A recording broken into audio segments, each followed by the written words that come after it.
Bueno, acá estamos de vuelta en la sala Dicotiledóneas por arrancar con una nueva conferencia plenaria. Vamos a tocar ahora el tema de manejos de herbicidas. Esta conferencia plenaria va a estar a cargo de Marcelo de la Vega, que nos va a estar acompañando desde Tucumán, y va a estar moderada por Juan Carlos Papa, que está en la zona de Rosario, de Linto Oliveros, que tiene a cargo la moderación de esta conferencia, que está titulada Ser simple o ser exitoso. Esa es la cuestión. Bienvenido Juan Carlos, bienvenido Marcelo, pero hace primero la introducción Juan Carlos. Adelante. Bueno, buenos días a todos. Quiero agradecer la presencia de los asistentes. Quiero agradecer también a la organización del evento por esta oportunidad. Y bueno, me pareció que la importancia de esta presentación merece una muy breve introducción de mi parte, referida a que sin lugar a dudas estamos pasando por una situación crítica en lo que se refiere a manejo de malezas, y el resultado de ellas surgen demandas y se generan expectativas en materia de herbicida que con mucha frecuencia superan el estado actual del conocimiento y la disponibilidad de tecnología. En este sentido, resulta muy fácil transmitir al productor lo que él desea oír.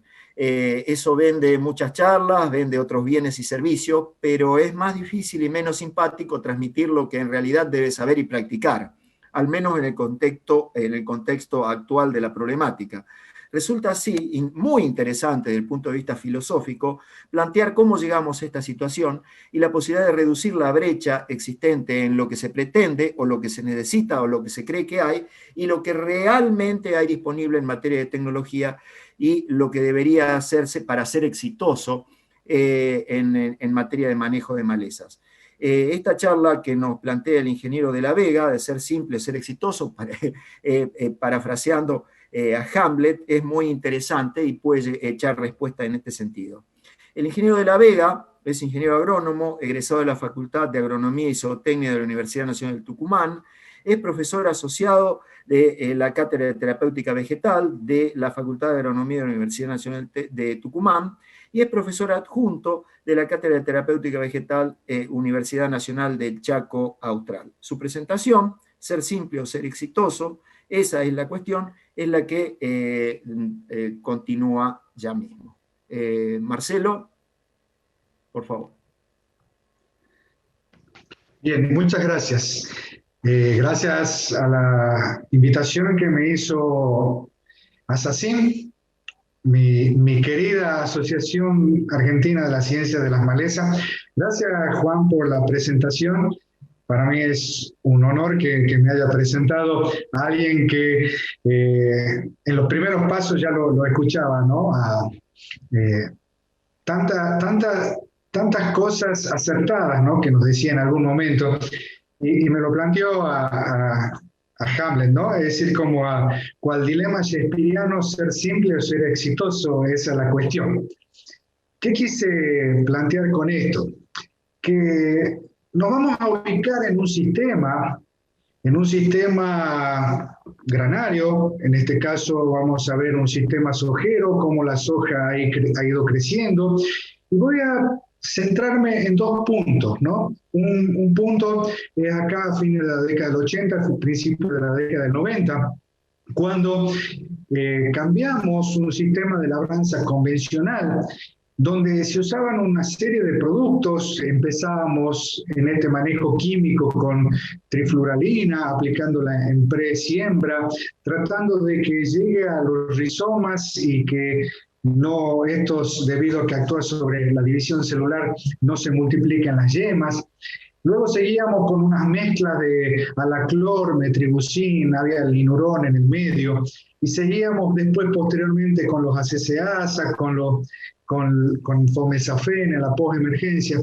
Todo eso fue cambiando con esta siembra directa. Luego hubo otro cambio muy importante, que es en el año 1996, cuando se autorizan las variedades transgénicas resistentes a glifosato. Y de ahí fíjense el crecimiento de la soja, ¿no? Y no es solamente precio. Miren que ahí tenemos años 99, 2000, 2001, cuando la soja valía 140, 150 dólares. Es decir, que el crecimiento fue en gran parte, en gran medida, por lo fácil que resultaba el control de las malezas. ahí en el año 97 vamos a circunscribirnos que fue el último congreso de maleza que se había hecho en el país hasta que nuevamente las malezas empezaron a dominar la escena, ¿sí?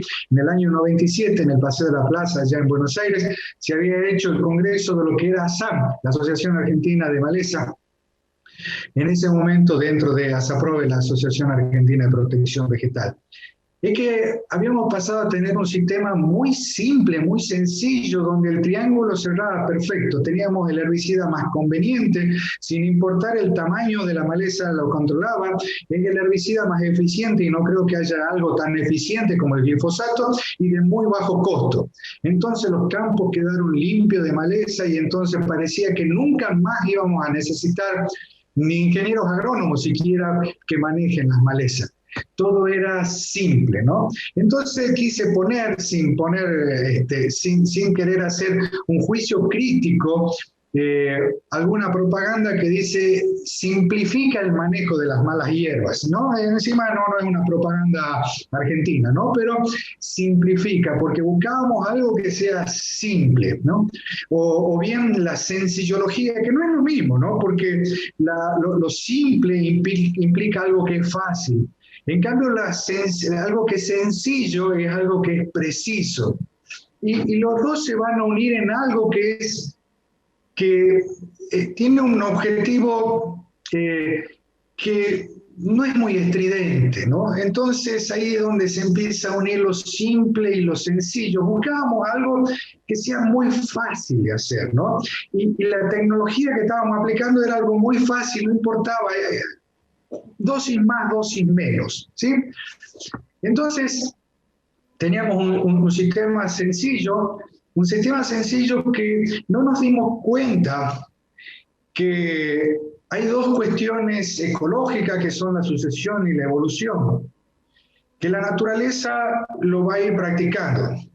Y en ese sentido, podemos decir que la agricultura es la mayor fuerza de evolución en el campo de las malezas. Y en esa evolución empezaron a aparecer malezas. Primero fue el sorgo de Alepo, allá por el año 2004, 2005 empezamos a ver que se escapaban los sorgos de Alepo, que era tan susceptible al glifosato. Y en esa misma ruta 81, allá en el norte, empezamos a ver el leucine y luego equinocloa, y empezamos a ver muchas malezas que se empezaban a escapar. Y también estaba un proceso que era el proceso de sucesión. En esos dos procesos importantes que produjeron los cambios. Eso de pasar de la siembra directa a la labranza, de la labranza convencional a la siembra directa, que hizo que malezas como el chamico, que lo vemos ahí, empiece a no ser tan abundante en nuestro sistema y empiezan a aparecer otras malezas, y quise poner una ricardia en ese sentido. Y ese proceso evolutivo nos empezó a llevar a tener muchas malezas resistentes. Recién en otro ámbito de este mismo congreso veíamos un tema tan importante, ¿no?, que empezó con una plenaria sobre resistencia de malezas, ¿no? Y esa resistencia que la vimos por primera vez allá por el año 94, 95, cuando hicimos un cambio importante de los herbicidas. Así como nombraba la trifluralina, el metribuzin y todos los productos que utilizábamos, en el año 93, 94 nos aparece la primera revolución, que fue la aparición de las imidazolinonas, ¿no? Entonces, con un solo herbicida o con un herbicida de una misma familia controlábamos todo. Era aplicar un imazaquina en preemergencia y eliminábamos todo lo otro, y aplicábamos un imacetapir en postemergencia. Y solucionábamos todo, y nos apareció el yuyo colorado resistente, Amaranthus quitensis, resistente a ALS. Rápidamente, en el año 96, se produce ese cambio nuevamente hacia el uso solamente de glifosato, y durante unos tiempos tuvimos unas lindas vacaciones. Pero como esto no es eterno, empezamos a ver los problemas, ¿no? Y cada vez más maleza resistente y una curva que se empina cada vez más. De Assassin, de Juan Carlos, sacamos esto, ¿no? Un poco, ¿cuáles son las malezas resistentes? ¿Cuáles son las malezas tolerantes? Muchas veces nos dicen, che, ¿me podés hablar un poco de las malezas difíciles? ¿Qué es una maleza difícil, no? Y volvemos a lo fácil, lo sencillo. Una maleza, si hay malezas difíciles, quiere decir que hay malezas fáciles. ¿sí? Entonces, el querido Colorado Alieri solía decir, las malezas difíciles son las que toleran el glifosato, son las que muy adaptadas a nuestros sistemas, que tienen una distribución creciente, que se conoce poco de su biología, ¿no? Y empezamos a ver las tolerantes, ¿no? Borreria, los cloris, comelina. La reina de todo esto, que fue Conisa, que llegó a ocupar 7 millones de hectáreas en el país. Y entonces surgen instituciones que dicen, no, capaz que no sea todo tan sencillo. Y entonces empiezan a hacer encuestas, y hacen una encuesta en el año 2017, donde empezamos a ver que Yuyo Colorado, resistente al glifosato, ocupaba 13 millones y medio. Y después cuando vamos al 2019 a la encuesta, vemos que creció y de las 13 millones y medio de hectáreas pasa a 20 millones y medio de hectáreas. Y hay malezas que crecen un 80% en 2 años, que es el caso de Leucine, que pasó de 5 millones a tener 9 millones de hectáreas de resistencia. Entonces empezamos a identificar los problemas. Y esos problemas en ese sistema que parecía tan fácil, tan sencillo, porque teníamos un triángulo perfecto que era conveniente, eficiente y de muy bajo costo, nos dimos cuenta que le faltaba la otra pata a la mesa, que no es sustentable. El sistema no era sustentable, y entonces quise poner esta promoción de una charla que se dio en Despeñadero. Decía, el fin de la sencillología. Entonces debe ser que ese dilema shakespeariano de ser simple o ser exitoso, esa es la cuestión. Entonces empezaba a pasar porque no necesitábamos que sea fácil, necesitábamos que sea exitoso. En un mundo de maleza que no hay 1, 2, 3 especies. Yo acá estiro la mano, saco una foto y logro ver 8 o 9 malezas. En un pedazo muy pequeño. Y entonces nos empezamos a preguntar y empezamos a estudiar nuevamente cuántas malezas hay en un lote. Y con CREA hicimos un trabajo que llevó adelante Karina Cabrera. Vamos a ver el resumen de esto. En un lote hay 37 malezas, 9 monocotiledóneas, 28 dicotiledóneas, pero lo importante es que son 18 familias diferentes. Y si empezamos a recordar el manejo químico, el manejo de herbicida, la especificidad que tiene cada herbicida, y entonces decíamos, por ejemplo, un flumetsulán, que es muy bueno sobre crucífera, sobre braxicácea, que es muy bueno sobre cucurbitácea. Pero cada herbicida tiene su nicho. Recuerdo cuando mostraba la foto del chamico recién, el Basagrán, un excelente producto que era chamiquicida, ¿no? Con hoja ancha, pero era muy bueno para chamico. Y entonces empezamos a ver cuáles eran los problemas. Y en esa sucesión, también tenemos una sucesión en el corto plazo, que es las malezas que van a nacer en el otoño, van a vegetar durante el invierno y van a fructificar en la primavera, o las malezas que van a nacer en la primavera y van a vegetar durante el verano y van a fructificar en el otoño. Y tuvimos que estudiarla y vimos que mientras las estivales podríamos decir que hay 50 y 50%, la mitad son latifoliadas y la mitad gramínea o monocotiledónea. Mientras que en el invierno tenemos casi un 90% de latifoliadas y apenas un 11% de monocotiledóneas. Y en esas especies empezamos a ver cuáles son las predominancias, porque no es simple, necesita estudios. Un manejo químico también necesita de la investigación básica. Y por eso quería recalcarlo en este lugar donde nos encontramos muchos de los investigadores y mucho de lo que se hace investigación aplicada y muchos de los usuarios, para coordinarnos, para que no sea simple, pero sí sea exitoso. Y entonces veíamos las euforbiáceas, por ejemplo, o las cloridias, y en este caso empezamos a estudiar las dinámicas de las cloridias, estas cloridias perennes, y vimos que tenían unas emergencias otoñales y otras emergencias en el verano. que la mayoría son perennes, salvo una que es Chloris virgata. O el caso de esta maleza, ¿no es cierto?, que es que tiene 5 cortes en promedio, ¿no es cierto?, en verano y en otoño.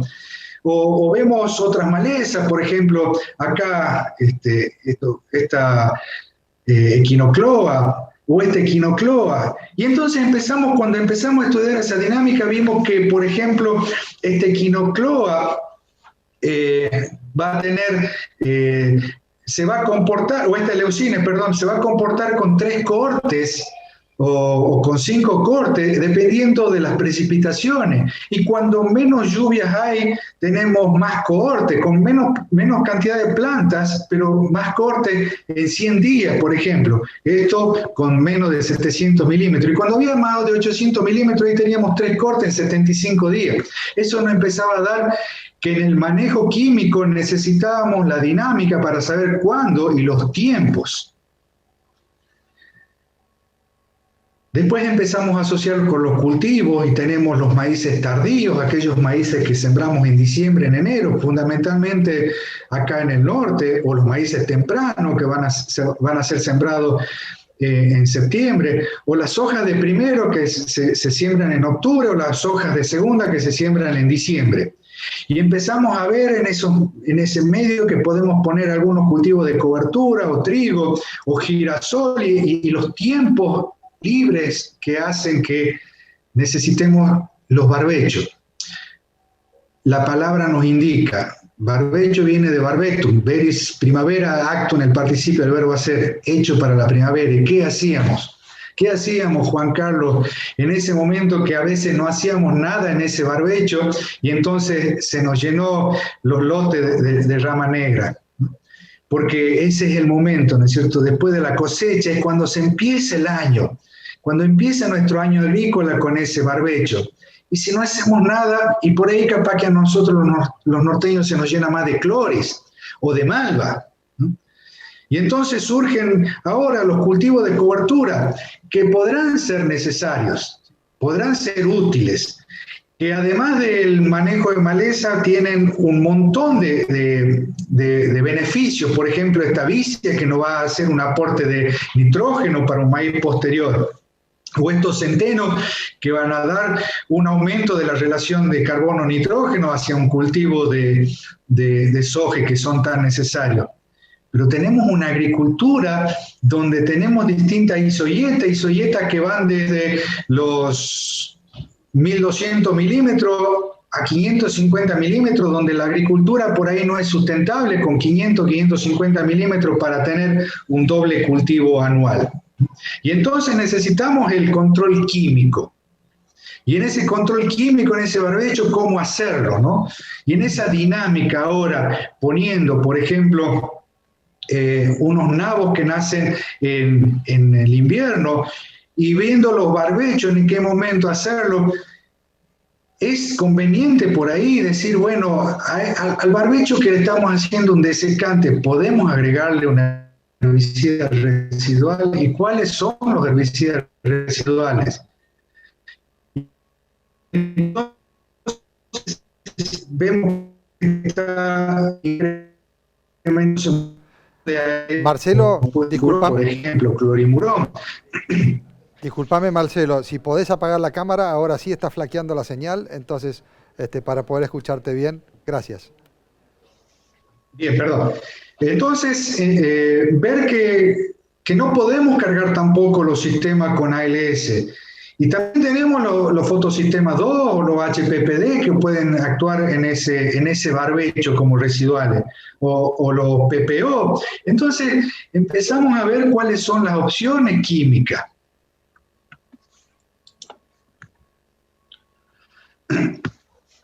Veíamos también, por ejemplo, y lo cito ahí, las euforbiáceas. Euforbiáceas que empiezan como Euphorbia postrata en este caso, que empiezan a dominar ciertos ecosistemas y entonces vemos su dinámica y empezamos a probar en esas prácticamente lotes monofíticos con muchísima cantidad de euforbia, productos que funcionan. Entonces vamos ensamblando en este manejo químico el estudio básico, el estudio de quiénes son las malezas, cuáles son sus dinámicas para conocer los tiempos y cuáles son los productos que resultan eficaces para ello.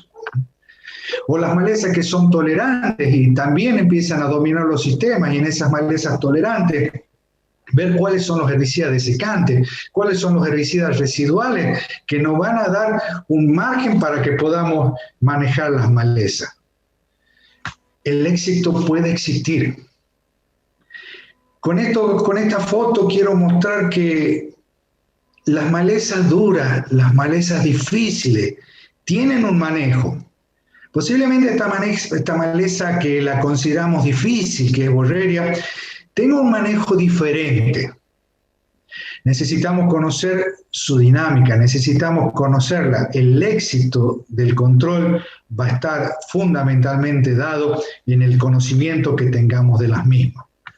Por eso quería ilustrar con esto, con lotes que se empiezan a complejizar, porque ahora ya en ese lote tenemos borreria y tenemos cloris, y fíjense los niveles de control que tenemos, ¿no? Estos son ensayos de eficacia, ensayos de desarrollo, donde vamos a tratar de ver la factibilidad del manejo, o ya dentro del cultivo. O a veces para ver residualidades lo que hacemos es sin cultivo hacer ensayos, como en este caso sobre un yuyo colorado, en el cual no me quise extender porque posteriormente vamos a tener una charla sobre eso. Ahora, en Estados Unidos, en el año 2012, se hizo una encuesta que preguntaba cuáles son las dificultades en el manejo de malezas difíciles. Y se podía contestar alguno de esos 5 ítems. Ninguno. No tengo problemas en el control de maleza. Me falta información. No sé qué usar. La tecnología disponible. Uso los mejores productos o estrategias y no dan resultado. El tiempo, la simplicidad nuevamente.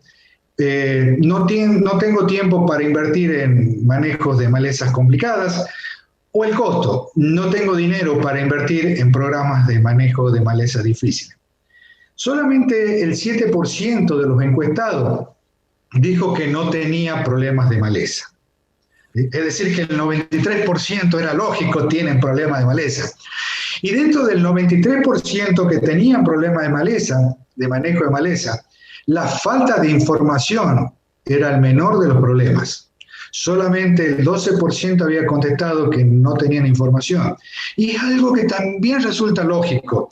En un sistema donde estamos totalmente conectados, uno bastaría poner en internet, en un buscador, manejo o control de leucina y van a aparecer 4.000 trabajos de control de leucina. La falta de información no era el problema. El problema era que se usaban los mejores productos o las mejores estrategias y no daban resultado. Porque el sistema de manejo de maleza no es simple, porque los ambientes son variables, porque acá en la Argentina podemos tener soja desde el sur de Trenquelauquen al departamento de Rivadavia, que es el polo de calor en la Argentina, en Salta. Porque podemos tener en distintas isoietas y vamos a ver que el ambiente no es el mismo y el destino ambiental del producto es lo que nos debe interesar y lo que nos debe llevar a conocer. Esa es la función para que esto funcione de nuestros colegas, de los ingenieros agrónomos. Porque en este dilema shakespeariano, ser simple o ser exitoso, creo que la cuestión pasa no por ser simple. Muchas gracias. Bueno, gracias a vos, Marcelo. Muy buena tu presentación, muy didáctica sobre todo, y contribuyó sin lugar a dudas a echar luz sobre este dilema que tenemos. ¿Somos simples o somos exitosos? Que seguramente ocupa a más de uno. Bueno, vamos a ir entonces a algunas preguntas. que nos va a empezar a mandar el auditorio. Vamos a empezar por una que tengo acá. Vos hablaste de borreria. Borreria sabemos que es una maleza muy complicada, que está presente desde la zona centro-norte hacia el norte y que es un verdadero dolor de cabeza. ¿Cómo sería el manejo de esta maleza que es tan difícil? Bueno, acá vamos a hacer una diferenciación de qué venimos. Si venimos de un barbecho limpio, si tenemos un barbecho químico sin maleza, sin cultivo, normalmente con el inicio del aumento de temperatura, en agosto-septiembre es cuando va a rebrotar a partir de xilopodium. Si nosotros venimos de un cultivo de trigo, por ejemplo, de un cultivo de garbanzo, de algún cultivo de servicio, normalmente va a estar rebrotando a partir del mes de noviembre. Los rebrotes deben ser controlados con herbicida desecante y dentro de los herbicidas desecante, lo que mejor funciona de lo que hay en el mercado es glufosinato. Glufosinato funciona muy bien. Por otro lado, flumioxacin también funciona muy bien. Y hay en carpeta un par de productos que van a salir seguramente el año que viene para comercialización, que ya están en una fase de registro, que también lo controlan muy bien. Pero glufosinato es muy buen desecante. Entonces, nosotros lo que tratamos de hacer es una secuencia, porque seguramente va a rebrotar a los 45 días, a los 50 días, y entonces lo que tratamos de hacer es aproximarnos a la siembra, producir el desecamiento y después trabajar con herbicidas que puedan, si es que quedó algo verde, desecarlo, como puede ser flumioxacin, y además controlar de semilla. En el caso de semillas, clorimurón la controla, diclosulan la controla, flumioxacin la controla, y para el destino de maíz, herbicidas como HPPD, como pueden ser biciclopirone o isoxaflutole, también producen un muy buen control. Luego está el sombreado que debemos hacer. En el caso de soja, que nos permite hacer un acercamiento de los surcos, hacer un buen sombreado, ya que borreria es una maleza bastante cobarde para pelearle al sombreado, ¿no? Y entonces el mismo cultivo nuestro es el que nos ayuda al manejo de la maleza. Sí, Marcelo, ¿y la labranza? La labranza no nos ha dado resultado. A pesar de que uno diría que una maleza que tiene un órgano subterráneo, donde vemos laboreo, vemos mayor cantidad de borregia. Bueno, acá tengo, gracias Marcelo, otra preguntita más. ¿Por qué haría un barbecho químico durante el invierno si se presentan tan buenos resultados con los cultivos de cobertura? Casi lo que decía, ¿no? Lo que pasa es que habría que ver qué cantidad de agua se puede llevar un cultivo de cobertura y cuánto estamos dispuestos a perder con un cultivo de cobertura. Un cultivo de cobertura, dependiendo del momento de secado, va a llevar 80 milímetros, 250 milímetros o 350, 380 milímetros. Eso es lo que se llevaría. Si yo estoy en una zona muy húmeda, en una zona de 1100, 1200 milímetros, perder esa agua no es un problema. El problema está cuando estamos haciendo agricultura en zona de 550 milímetros, 500 milímetros, que en ese caso ya no lo podemos perder. O cuando podemos tener años como este, que en alguna zona del noroeste de Buenos Aires fue un año atípico, seco, y entonces un cultivo de invierno puede llevar el agua. Entonces, en esas zonas que son más secas, habría que tomar una decisión de un secado muy anticipado, por ahí no llegar a por ejemplo, en un centeno, sino por ahí hacer el añazón. ¿Sí? Sabemos que cuando se deseca en antesi es como el mejor momento del desecado, pero hacer en un momento anterior para perder un poco menos de agua. A ver, a mí se me plantea, digamos, como una recomendación en base a esto que vos estás diciendo. En definitiva, un cultivo de cobertura habría que encararlo, un cultivo de cobertura o un cultivo de invierno bien hecho, porque, a ver, un barbecho químico muy extenso, yo creo que alguna vez ya lo discutimos esto contigo y con otros colegas. Desde mi punto de vista, no sé si para el norte, para nuestra zona, por ejemplo, donde el tema del barbecho químico largo es una cuestión casi cultural, casi rutinaria, casi estructural. Recién ahora están empezando a comprenderse, y cuando por ahí económicamente conviene, un cultivo invernal o un cultivo de cobertura. Un barbecho muy largo, podemos hablar para nuestra zona de barbechos de hasta 8 meses. Implican hacerlo bien, implica comenzar primero temprano. Como decías vos en tu charla, bueno, el barbecho empieza cuando termina el cultivo anterior, ahí empieza el barbecho y comienza el ciclo del cultivo siguiente. Y si queremos mantener el suelo limpio, bueno, hay que recurrir sí o sí a herbicidas residuales o bien a secuencias de aplicaciones de herbicidas totales. Lo que sucede es que muchas veces esta elevada carga de herbicidas residuales y muchas veces también herbicidas residuales de bajo costo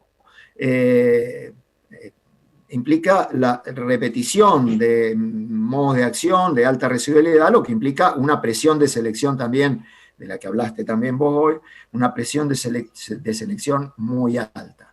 En definitiva, el barbecho químico largo también sería algo que hay que saber hacerlo. De lo contrario, lo más conveniente sería un cultivo de cobertura o un cultivo de servicio o un cultivo de cosecha. Pero, a ver, acá viene de nuevo el contrasentido. Un cultivo de cobertura o un cultivo de cosecha invernal, en la medida que yo tenga la seguridad de que el clima me va a acompañar y la expertise me va a acompañar para hacer bien ese cultivo de cobertura. De lo contrario, el efecto que voy a lograr sobre la maleza no va a ser tan bueno. ¿Qué opinás en este sentido? Totalmente de acuerdo, Juan, totalmente de acuerdo.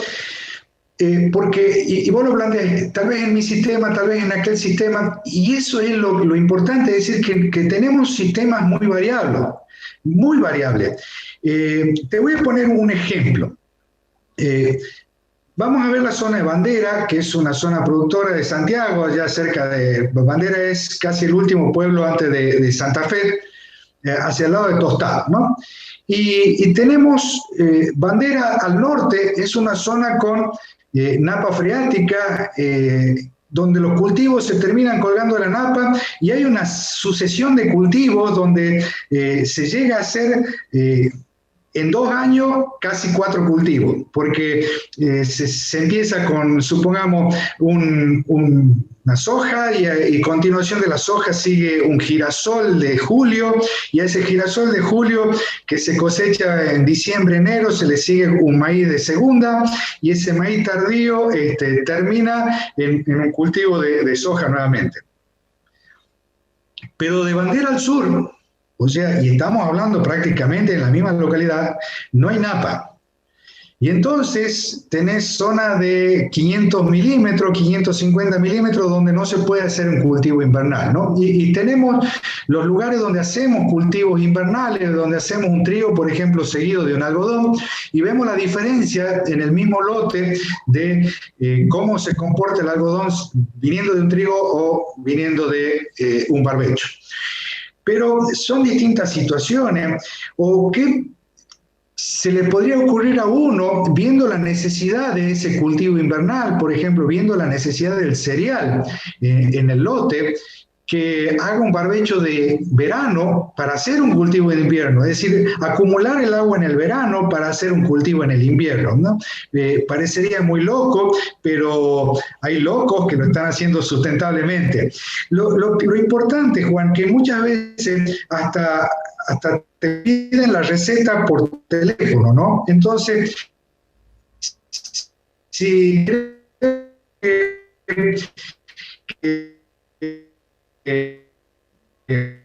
alguien dijo una vez que estamos con problemas de recepción. ¿Por qué no apagas la cámara, Marcelo? La cámara. ¿No? Sí, listo. Lo que te decía es que la recomendación uno la debería hacer in loco, es decir, en el lugar y no a lo loco. Es decir, una recomendación por teléfono sin ver el paisaje, sin ver las distintas condiciones. Entonces no podemos estar hablando de una dosis única, de una recomendación única. Eso es lo que quise que en mi charla quede claro, que eso es sencillo, eso es fácil, eso es simple. Y el sistema, los sistemas agrícolas, nosotros los agrónomos somos gestores de ambientes naturales, somos gestores de agroecosistemas y por lo tanto debemos tener el conocimiento del mismo para poder dar recomendaciones. Totalmente de acuerdo y en definitiva y como conclusión de esta pequeña, de esta disquisición en la que entramos, ni un cultivo de cobertura ni un barbecho químico es una medida que debe ser rutinaria, que debe repetirse de la misma manera todos los años, sino que debe ajustarse a la región, al ambiente imperante e inclusive a las variables climáticas que se dan un año tras otro. Es importante estar muy al tanto, creo que estarás de acuerdo conmigo, con los pronósticos del tiempo, cómo vienen para la región. Es decir, y estoy totalmente de acuerdo con el hecho de que no es posible salir a recetar o salir a recomendar desde arriba, ni siquiera desde arriba de la chata, menos por teléfono y menos a través de las redes sociales, que es una cuestión que está muy difundida ahora. Es importante, uno puede llegar a orientar a través del teléfono, a través de la red social, pero si uno no está in situ y no estudia el ambiente, no estudia la historia del lote, no estudia, bueno, la secuencia que se ha planificado, es decir, todo partiendo de una planificación, es muy difícil ser exitoso, como decís vos. Otra preguntita más, Marcelo. Bueno, todos sabemos la importancia que tuvieron los inhibidores de ALS. Son productos que tienen actividad en muchos casos de postemergencia y además actividad residual. Son productos, como decías vos, sencillos de usar, lo que los ha tornado muy populares, pero estos productos, bueno, suelen tener algún problemita como es lo que se llama el stacking, el estaqueo, la acumulación. Cuando venimos en un lote que tiene una historia una historia rica en este grupo de herbicidas, se acumula en el suelo y lo último por ahí que aplicamos, los residuos que quedaron, que están acumulados, me afecta la selectividad de esto y bueno, empiezan a aparecer problemas. Empiezan a aparecer desde síntomas subclínicos hasta síntomas muy evidentes y que pueden llegar a afectar la productividad. Y bueno, estos son productos muy utilizados en barbechos largos, ¿sí? Entonces, ¿qué opciones tenemos? ¿O qué opciones ves vos o recomendás o sugerís frente a esta realidad? Bien, a veces lo mejor no es lo más barato, desgraciadamente, ¿no? Porque a todas las virtudes que le podés agregar a lo que vos dijiste sobre los ALS es que por ahí son productos muy económicos, ¿sí? Por ahí son productos que algunos salen centavos de dólar la dosis. Y eso, además del estaqueo, nos puede llevar a que haya maleza que no se controle, ¿no? Yo creo que ustedes ya algo están viendo con el tema de rama negra, que están susceptibles a los ALS. Nosotros tenemos muchas otras opciones. Lo que habría que buscar es decir, productos que controlen. Y si es un barbecho largo, tenemos hay una predominancia de maleza de hoja ancha. Y entonces tenemos fotosistema 2, como pueden ser una atracina o un amicarbazone, que amicarbazone tiene una muy buena residualidad también. Después tenemos herbicidas PPO que también tienen muy buena residualidad. Sulfentrazón es un producto muy residual. Y después tenemos productos que hoy podemos estar pensando en usar como barbecho largo, que son los HPPD, ¿no? Y creo que los laboratorios también están yendo en esa tónica, en el sentido de que ya hay un HPPD que ya está registrado para ser usado en barbecho largo. Bueno, si no recibimos más preguntas, muchas gracias, Marcelo, y me gustaría hacer un pequeño cierre en base a tu presentación y a lo que estuvimos hablando a lo largo de este bloque. Me gustaría expresar que, bueno, la brecha de la que hablamos en un comienzo y la que describiste muy bien es real. Nació quizás de un proceso de pérdida de conocimiento sobre las malezas, es lo que yo llamo en mis charlas la desculturización del manejo de malezas, forjado a lo largo de los años en los que el glifosato y los materiales tolerantes permitieron sobresimplificar el sistema productivo. La simplificación del sistema productivo, desde mi punto de vista, en realidad no es intrínsecamente negativa. Lo que es negativo es el abuso que suele darse en el espacio y en el tiempo. Entonces, es importante asumir la realidad. Es importante informarnos. Vos tenés razón, hay mucha información, pero no es lo mismo estar informado que estar capacitado. Y hay que volver, los técnicos en especial, que tenemos que asesorar y tenemos que guiar, es importante que nos volvamos a capacitar en el tema malezas. Y los productores, por supuesto, también, y asumir la nueva realidad. Es importante generar nuevos conocimientos. Frente a esta nueva realidad, el proceso de generación de conocimientos nuevos debe ser continuo y adquirir conciencia, sobre todo, que al estado actual del arte, y al menos en el corto plazo, difícilmente la tecnología se va a adaptar a un modelo agrícola excesivamente simple y rutinario, basado exclusivamente en el uso de herbicidas. Es decir, los problemas de malezas no lo vamos a resolver solamente con herbicidas. Y que más bien debemos adaptar el modelo productivo a la totalidad de la tecnología disponible y a la totalidad de los métodos para el manejo de las malezas. Quizás esto requiera un modelo algo más complejo, algo menos autónomo para los productores. Los productores lo que demandan en general es autonomía. Y quizás llegó el momento de volver a recurrir al asesoramiento del técnico capacitado. A lo mejor un poco más costoso, pero seguramente va a ser más sustentable. Muchísimas gracias y creo que hemos cumplido con el tiempo, ¿no? Estamos perfectos con el tiempo. Yo no sé si Marcelo tiene algo más para agregar en el cierre, que todavía lo tenemos en pantalla, pero acá estamos. Muchas gracias, Marcelo. No sé si te quedó algo para sumar. No. Voy a esperar con ansia la continuidad del Congreso para seguir escuchando, para seguir aprendiendo. Bueno, bárbaro. Un gustazo y gracias por acompañarnos una vez más.